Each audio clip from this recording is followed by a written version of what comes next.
The new skill that I chose to develop was how to make a vegetarian sushi roll. To begin, I set myself the goal of making sushi 3 separate times. I believe this would allow me to reach the optimum learning experience and allow for Kendall's theory of long-term potentiation to occur, whereby the synaptic connection of neurons for the learnt skill is strengthened and easily retrievable from memory.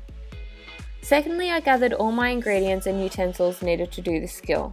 I decided to do a controlled experience where I did not use any sources to help complete the skill and based it purely off my prior knowledge of certain elements of the skill, as I already knew how to cook rice and how to cut avocados and cucumber. This is directly linked to Piaget's theory of cognitive constructivism.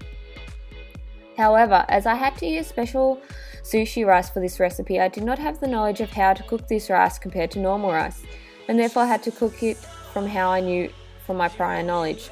This led to the sushi rice being overcooked and too gluggy to use when performing the rolling stage. My results for the controlled experience were average. The sushi was falling apart and I didn't have that normal amazing taste as shown by my taste tester. To begin my learning journey, I started investigating on the internet for more knowledgeable others on this skill. I came across a YouTube video of a lady named Emmy who showed step-by-step instructions on how to make vegetarian sushi. I found this extremely enlightening as I was able to observe and imitate the techniques she used to cook her rice and roll her sushi on the sushi mat. This displays Bandura's social learning theory, whereby I watched Emma complete the behaviour and saw her outcomes, and then copied the behaviour as I was motivated to have mirrored outcomes. Within this attempt, I constantly referred back to the video and replayed her rolling technique to try and perfect my own. Having Emmy as my more knowledgeable other, I believe I encompassed Vygotsky's theory of zone of proximal development, as I already had prior knowledge of the skill and just needed assistance in framing and pruning my technique. The more I continued to prune my technique, the better the sushi roll began to look and taste, which led to my confidence and self-efficacy increasing.